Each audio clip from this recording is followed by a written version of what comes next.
Sampean punya ID card. Punya ID card masing-masing. Kartu identitas, betul enggak? Oke. Apa? Kolomnya kolom apa kartu identitas itu? Terus? Tanggal lahir. Saya tanya satu hal. Yang menentukan kamu lahir itu siapa? Pada tanggal sekian, jam sekian, bulan sekian, tahun sekian, siapa? Oke, Allah ya. Kamu bisa memilih sendiri enggak? Enggak bisa Anda ya. Jadi itu bukan identitas, itu namanya personalitas. Segala sesuatu yang ditentukan Tuhan itu personalitas. Bahwa sampean jadi sampean, tidak jadi yang sampean. Bisa dibalik tak? Enggak bisa. Bahwa Anda tinggi badannya sampai gede itu segitu. Siapa yang menentukan? Itu Allah. Itu berarti personalitas. Jadi itu diri uluhiyahmu, diri ketuhananmu. Tapi kalau kamu bekerja di kantor, boleh milih enggak kantor apa warung? Nah, berarti bukan Tuhan yang menentukan itu pilihanmu. Maka itu namanya identitas. Identitas adalah pilihanmu.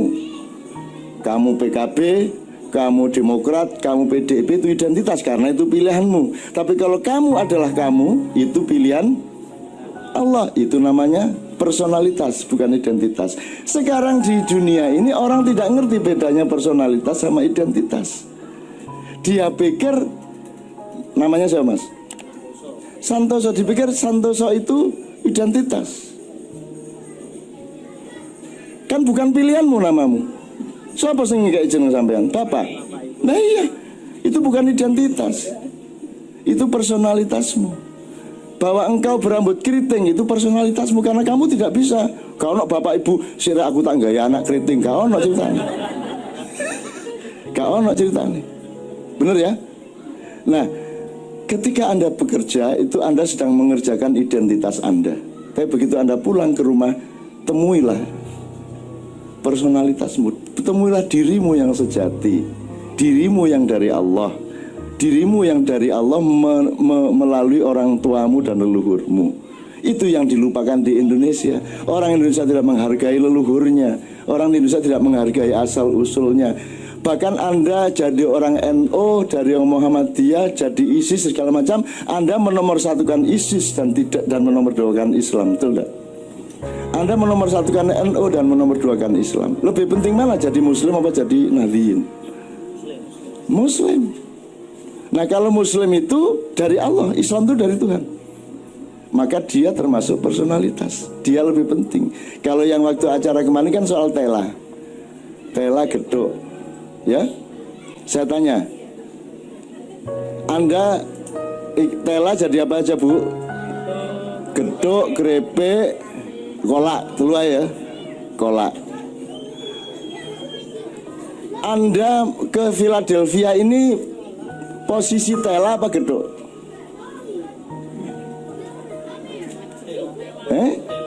Tela. Kalau tela berarti yang bikin tela siapa? Tuhan.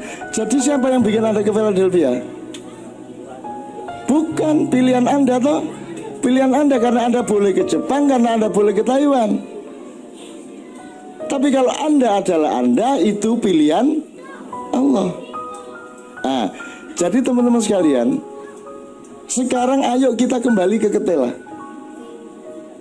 Jangan ribut soal gedok lawan krepek lawan kolak. Karena mereka semua menomorsatukan kolak, gedok dan kolak. Kemarin sudah saya kasih contoh di gedung itu.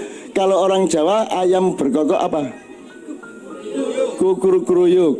Pak Aliang dari mana Pak Aliang sampean? Cirebon. Di Cirebon ayam berkokok bunyinya apa?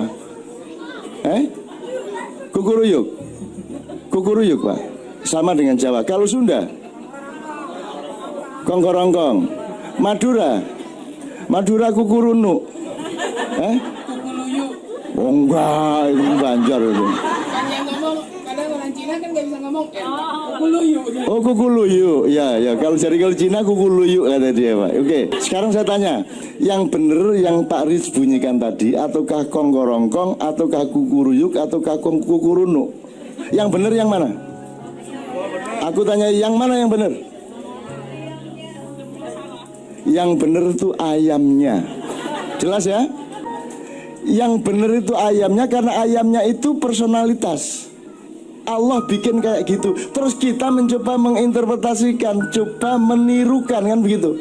Nah, cara kita menirukan beda-beda. Orang Amerika menirukan tadi itu kayak Pak Rich. Saya nggak bisa menirukan tuh, Pak. Kalau orang Sunda menirukannya kongkorongkong, orang Jawa menirukan kukuruyu, orang Madura menirukan ayam tadi kukurunu. Kenapa kita saling menyalahkan di antara kukuruyu sama kukurongkong? Sekarang kan begitu yang terjadi di Indonesia. Saling menyalahkan, padahal yang benar ayamnya itu. Kan gitu. Maka kalau kita kembali ke ketela, artinya kembali kepada yang Allah ciptakan. Ngerti ya Bu ya? Sebentar. Masuk kayak gak ngerti ya. Gini Bu, ini kayu apa Bu? Triplek terbuat dari kayu. Triplek yang bikin siapa? Dengan ilmunya dan teknologinya. Kayu berasal dari apa? Pohon. Yang bikin pohon siapa? Bisakah manusia bikin pohon? Jadi pernah manusia tidak kerja sama Tuhan? Enakmu dewe kon. Nyolong kayu terus kok gawe kursi, kok gawe tembok, terus kamu pikir itu karya kamu. Emang bisa manusia bikin kayu? Nggak bisa. Jadi kamu tidak pernah terlepas dari kerjasama dan manajemen bersama dengan Allah. Kan gitu. Nah, pohon itu yang namanya personalitas. Triplek ini identitas. Karena pohon juga boleh dibiarkan jadi pohon aja, nggak perlu diapa-apain. Tapi kan manusia diberi akal sehingga dia bekerja sama Allah, mentakdirkan pasca kayu, dia takdirkan aja jadi triplek, jadi meja, jadi kayu, jadi pangkal gagang pisau dan seterusnya. Itu namanya identitas.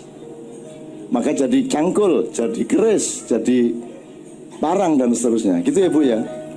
Nah, Anda tidak bisa berhenti pada kayu tanpa menyadari pohon. Betul enggak? Anda tidak bisa berhenti pada pohon tanpa menyadari akar dan tanahnya. Betul enggak? Anda tidak bisa berhenti pada akar dan tanah tanpa menyadari yang menciptakan tanah, bumi, galaksi, planet dan seluruh alam semesta. Betul enggak? Nah, itu yang namanya tasawuf. Menelusuri kesadaran sampai ke pangkal kehidupan. Apa pangkal kehidupan itu? Apa? Yang paling pangkal itu apa? Bu, yang paling awal dari kehidupan. Loh, lahirlah dari bapak ibu. Sebelum lahir ada bapak ibu terus. Pangkalnya itu Tuhan. Gimana saya sampean ini? Kalau tidak ada Allah, ada Anda enggak? Kalau tidak ada Allah, ada bumi enggak? Kalau nggak ada Allah, ada alam semesta enggak? Kalau nggak ada Allah, ada manusia enggak? Kalau nggak ada Allah, ada setan enggak? Ayo. Jadi siapa yang bikin setan? Siapa yang bikin iblis? Siapa yang bikin dajjal? Jadi kamu jangan marah sama iblis. Dia bikinan Allah, dia tugasnya berbeda, ngelatih kamu supaya imanmu kuat. Kalau nggak digoda oleh iblis, kamu tidak akan latihan. Semua pemain-pemain UFC, boxing, WBA, WBO itu punya sparring yang hebat. Dan Anda diberi sparring yang luar biasa, yaitu iblis yang punya anak namanya Dajjal dan punya turunan namanya setan. Itu sparring partnermu untuk membangun imanmu. Jadi jangan benci sama mereka. Tantangan, ayo wani gelut. Gitu, tidak pakai kebencian. Anda ini sukanya benci itu loh. Di mana-mana itu kebencian. Saya Indonesia itu benci semua Pak Aliang. Di Facebook itu isinya benci, betul enggak? Jadi di masjid ini mudah-mudahan yang terjadi adalah kasih sayang, Rahman Rahim, ya. Karena tiap hari orang Islam oleh Allah disarankan untuk memulai segala sesuatu dengan membaca Bismillahirrahmanirrahim. Berapa sifat Allah? Yang disepakati 99, bisa 102, bisa lebih lagi. Tapi yang utama dari sifat Allah apa?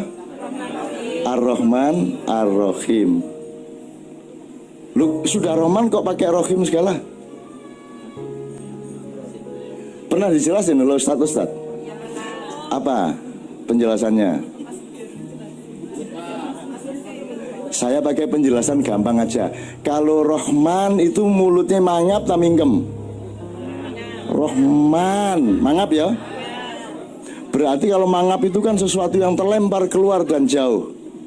Nek Rahim mingkem berarti dia masuk ke dalam. Nah, ngono wis gampang wis, gak angel-angel. Jadi kalau Rahman itu cinta yang luas. Ya. Kalau Rahim cinta yang dalam. Ah, jelas ya. Lebih dulu mana meluas apa mendalam? Meluas dulu. Orang lain dulu yang dinomorsatukan. Betul enggak? Allah sendiri tidak mementingkan dirinya, dia mementingkan hamba-hambanya dulu. Maka bukan Bismillahirrahmanirrahim, tapi Bismillahirrahmanirrahim. Mangapse kait mingkem. Ojo mingkem marungun mangap terus. Itu ya. Jadi Rahman adalah cinta yang meluas. Kalau orang modern menyebut cinta horizontal. Kalau Rahim cinta yang mendalam atau cinta vertikal. Jadi ini ada Pak Alia, ada teman-teman dari Kristiani ya. Mereka juga sangat menomorsatukan ajaran kasih. Di sini kita bertemu di dalam hal yang sama, di dalam dimensi yang sama, yaitu cinta kasih. Bahkan teman-teman Islam mulai hari ini menyadari bahwa cinta itu ada manajemennya. Cinta itu tidak hanya mendalam dan meninggi, tapi cinta itu juga harus meluas. Jadi terapannya misalnya gini, tidak bisa kau mentang-mentang dekat sama Allah, alim terus wiritan, ngaji terus, sembahyang terus, gak nyambut gawe. Bener nggak itu? Kalau Rahim tok kan wiritan, Allah insyaallah, Allah, gak nyambut gawe. Jadi orang harus horizontal, harus vertikal sekaligus. Harus dekat sama Allah, dan syaratnya dekat sama Allah adalah dekat sama manusia, betul enggak? Anda harus bersatu dengan semua manusia, maka baru Anda bisa bersatu dengan Allah. Wong sekarang gini, saya pernah nempeleng Anda. Salah kan saya, dosa kan? Terus saya minta maaf sama Allah, ya Allah ampunilah aku pernah menempeleng sahabat saya. Terus Allah bilang, bentar minta maaf dulu sama dia. Kalau Anda tidak maafkan saya, Allah tidak memaafkan saya, betul enggak? Jelas ya? Nah, jadi begitu pentingnya Rahman baru Rahim.